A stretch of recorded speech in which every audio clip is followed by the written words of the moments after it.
That last recording is full of secrets. It will never see the light of day. But I know a secret now. Okay, Michelle. And the audience here won't know the secret. No one will know the secret until later. Oh, I used to be like that too. Like, I love secrets, and now nobody shares them with me. So now I'm just like... I have trouble keeping secrets if it's funny. Like if you just pooped your pants or something, I might tell everybody. Welcome to Scary Mystery Surprise, where we talk about scary things that surprised us around the internet. I'm Edwin. And I'm Michelle. So I think you have a story. I do have a story. I'm ready. A surprise. It's a surprise. Why haven't we used those sound effects? Like, doo-doo. You know those party surprise thingies? I gotta like get one popper? of those. Like, just the things that you whistle into that. Oh, a slide just whistle? rolls out and... Never mind. Edwin, are you ready? I'm ready.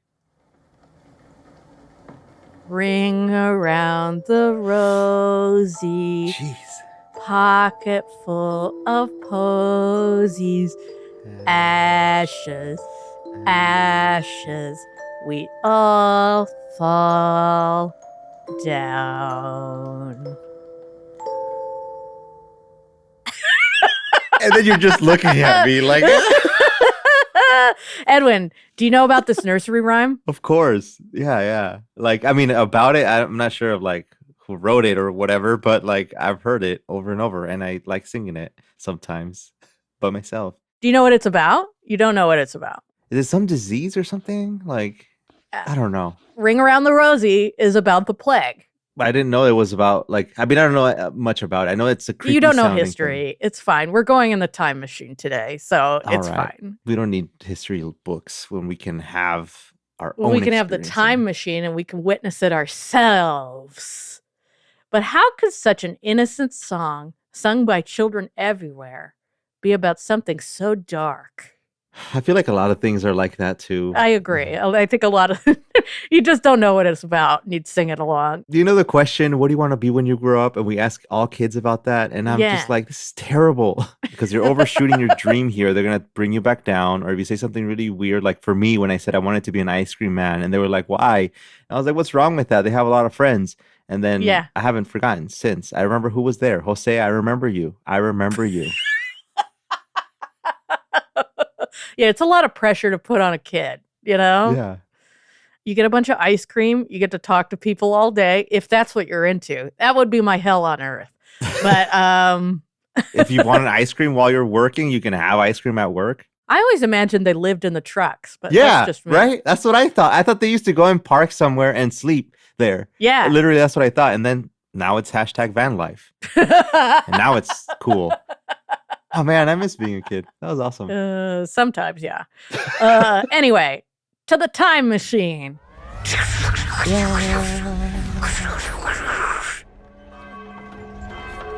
Here we are in 1665, London.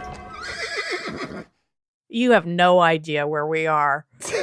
You can't even picture this in your brain. Oh, I can't. Our house is made out of stone? Mostly wood, I think, at this point. I think it's before the Great Fire. Okay. Think of medieval London. We're in the medieval times. Does that help? Yeah, I can imagine some kind of music. Some medieval music. Yeah, right someone's playing a lute. There's probably a horse and carriage going by. Maybe there's a tavern with some loud people in it. But Edwin, this is your first day on the job as a plague doctor. Do you know what that is? Is that the costumes? I remember. Yeah, the iconic leather hat, a stick to remove the clothes of the plague victim. You're suiting up right now. This is your outfit. Oh, that is awesome. Gloves, a waxed linen robe, and boots. And sorry, my voice it's just getting like to you. cracked. It's that Black Plague. What's it called? It's a bubonic plague. Bubonic plague. And that iconic mask, a mask with glass eyes and a beak. Jeez. which is interesting that it had glass eyes. The typical mask had glass openings for the eyes and a curved beak like a bird's beak with straps that held the beak in front of the doctor's nose. It was basically a primitive gas mask. I mean, terrifying, but in theory, that's what it was supposed to be doing. And it was designed to block the foul odors associated with the plague. So here you are, you're suiting up for your first day of work. You got all your gear on, and you're out to your first house call. Ooh, exciting. You head towards the old Michael Scott estate, where a sickness has been reported. Poor Michael Scott. Okay. Poor Michael Scott. Poor Lord Michael Scott. Ring around the Rosie. It's just as you feared. The bubonic plague, or black plague, would produce lumps on the affected people with a distinctive red ring around a so-called rosy polyp. Michael Scott, the lord of the manor, and his manservant Dwight have the symptoms. I'm just trying to get this image as serious as possible in my head. I know. So we're in a manor house. Lord Michael Scott is ill, along with his manservant, who's probably laying on the floor while Michael Scott's on the bed. They have swelling at their lymph nodes located on their groin area and under the arm region. So your lymph nodes are here, groin. Some are developing into large, blackish blue egg-sized lumps. Dwight has a few the size of apples that have festered and ooze various bodily fluids. Oh. Lord Michael Scott has a series of additional symptoms. These include fever, pain, chills, sweating, upset stomach, and diarrhea. Dang, the works. Almost always, when these symptoms appear, it's followed by death. Now that you've diagnosed them, you proceed with your treatment, your cutting-edge treatment. A pocket full of posies. Michelle, why? You sprinkle them with fresh-picked posy flowers to help with the smell. Which sounds kind of nice, actually. Not very helpful, but I bet it would be nice to be sprinkled with flowers. You know? I mean, you know what they say, though? Like, if it's something smells and then you just add something that smells good, you end up with, like, this... sweet garbage smell. Oh, jeez. Yeah. You know, body fluids, you're probably leaking out of all ends at this point. Oh, I know. Oh. I ate, like, 2 hours ago, so I think we're okay. But yeah.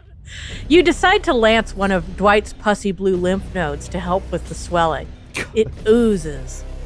Next, you try your most cutting-edge solution, bloodletting. You let liters of the clearly toxic blood drain into a bucket. This will surely help. Ashes. what medical school did I go to? I don't know. The school of standing there, I guess. The school of...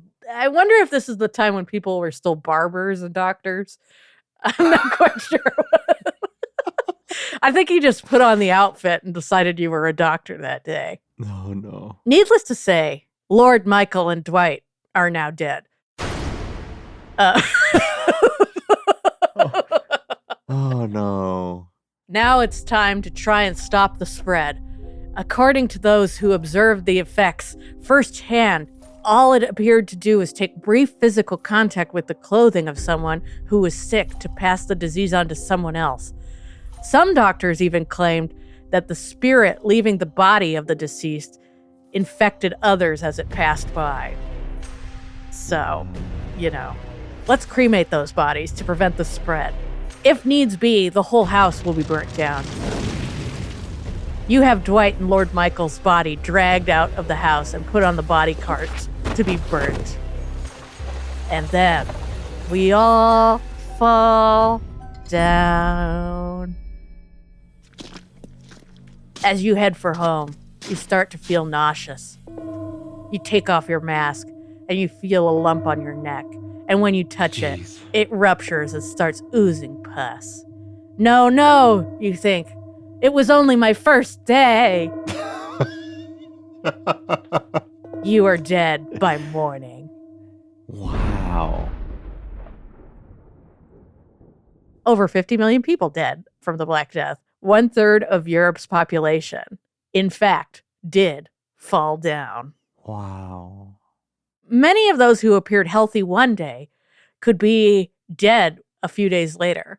It was uncommon, though possible, for someone to survive a week or two before he or she died. Compounding problems further, those with the disease would typically be asymptomatic for the first few days, and so no one would be aware they caught it. This means successfully isolating people from the rest of society was impossible. The plague also decimated livestock, so pigs, cows, chickens, goats, sheep also would get it and die. So this is like everybody got it. Gee, it sounds like COVID, but... I mean, it sounds like COVID, but this is more graphic, I think. I think it's more like if COVID had looked like this, we all would have stayed home. Everyone would have isolated. Everybody would have put on masks. Everyone would have been like, I'm going out in a hazmat suit. But COVID didn't have like the big graphic boils and stuff like that. Does that happen now? Like, can people get sick of that now? Yes, you can still get sick of it. Oh, that's terrible. Yeah, but in certain areas, that kind of thing. You know, if you want to know the future, look at the past, baby. We do have to look back to see forward. Like I think COVID was closer to the Spanish flu, wasn't it? Or something like that? Agreed. Yeah. So anyway, it's a gruesome little nursery rhyme, right? It's like another weird way to teach kids about death, like where the red fern grows or Bambi. You know, things that need to teach kids about death. But get this, none of that's true. Well, for starters, this theory that Ring Around the Rosie is all about the Black Plague and death and disease only dates back to the mid-20th century. So the first written down version of Ring Around the Rosie dates back to the 1850s. And it's pretty different from the one that we know today. So here are a couple versions of the first written down versions of it. A ring o' roses, a pocket full of posies, one for Jack and one for Jim and one for little Moses. A kerchie in and a kerchie out and a kerchie all together, which is curtsy, but it's kerchie. Mm-hmm. Or another version, around the ring of roses, pots full of poses, the one who stoops last shall tell whom she loves best. I was expecting it to rhyme. Yeah, me too. Here's another one. Ring around the Rosie, bottle full of posy, all of the girls in our town, ring for little Josie. So no mention of ashes or falling down. Okay. Look, I'm not saying they're good. I'm just saying they were the first versions of Ring Around the Rosie. So the plague did cause ring rashes, and doctors did use flowers to ward away the disease. And they would carry a pocket full of posies. That was another way to get rid of, the disease. That's all true. But if the song really does date back to the plague of 1665, then someone would have written it down before the 1800s. Right. Yeah. Yeah. And also, it would have been written in Old English. It would be way different from today's version. It just feels a little like common sense. Are you saying it didn't exist? I'm saying that didn't exist. I'm saying the Ring Around the Rosie did not exist when the plague happened. So it's a myth that people are like, oh, it's about the plague. Do you think people could have come up with it after, as they're telling the stories about it? Yes, I 100% think that's what it is. I think it's folklore. It's meta-folklore. It's folklore happening in real time, just like the Serbian dancing lady. Because I think it says more about us now and projecting onto back then. Wow. Michelle, you know what that means, right? What? We have to come up with one about COVID before someone does it 200 years from now. Yeah, you're right. You're right. We do have to. But we're still in the time. I just don't think... It's not going to hit. Yeah, someone in 200 years will come up with a weird little rhyme about COVID. They all died. COVID. It was a terrible thing. I think it's too fresh. Like, you know how you say, it's like, too fresh. We can't. Like, I don't think people who are dying of the plague, like most of the population was wiped out. I don't think people were like let's make a little nursery rhyme. Yeah, no, because it's terrible. Because I mean, people that we know somebody who lost somebody because of COVID. So like, yeah, you're right. It's not ripe for child rhymes yet. We have to wait 200 years, and then we can come up with something. But the plague, we can sing little rhymes about that all day long. The Black Death and all that. Yeah. Oh man. But it's just interesting what it reveals about our culture today. It's catchy. I mean, yeah, ring around the rosy, ashes, we all fall down. And you spin in a circle, and then you fall down. And that's the whole thing. Then you're dead. Yeah. Yeah. Wow. Also, weird fact that I couldn't fit in my plague part, because it wiped out so much of the population of Europe that, like, most people of European descent have about a 15% immunity to the bubonic plague now. Isn't that weird? Which is why we carried all those diseases with us whenever we went to a new place and basically wiped out cultures. Everywhere. When Europeans went everywhere. Everywhere. Yeah, because anybody who lived after the plague had this built-in immunity. So whenever we get into topics like that, I'm always like, freaking Europeans. But then it's like, but it is what it is, right? Because, like, I mean, it's weird going to learn like history of Mexico or Central America, South America, and then you go to Spain and then you learn their history, and you're like, they helped the world. Like, they spread their technologies. That's what they say. They spread, technologies and all these things that they have. But I'm like, I don't know. I always wonder, like, what would have happened had this not been. There's a book called What If about it. Oh, really? That's interesting. I'd love to read something like that. But, like, one of the only countries that was never taken over by Western stuff is Japan. Isn't that weird? It was never colonized. Wow. After World War II, it's been occupied, but it was never colonized, which is interesting because it's, maintains its culture so carefully. So. Wow. That's awesome. I mean, the U.S. is still trying to do all these things now, and now the U.S. is the enemy to a lot of other countries. Oh, yeah. But it's like a whole, I don't know. We can't do anything about it. That's what's... Here on Scary Mystery Surprise, we can't do anything about current politics. But we can speculate about Ring Around the Rosie and how it is basically like folklore happening in real time, which I thought might be a good show name. Folklore Real Time. Because, I mean, folklore is supposed to send you back, but like now that it's happening, I like it. It's cool. Ring around the rosy, pocket full of posy, ashes, we all fall down. It's the wrong song, but you can pretend.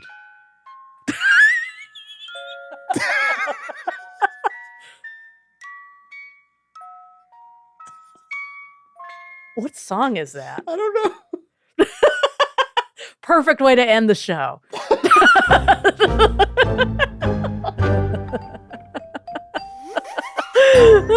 Cool. Well, anyway, what are we going to talk about next week, Edwin? I don't know. I think it'll be a surprise.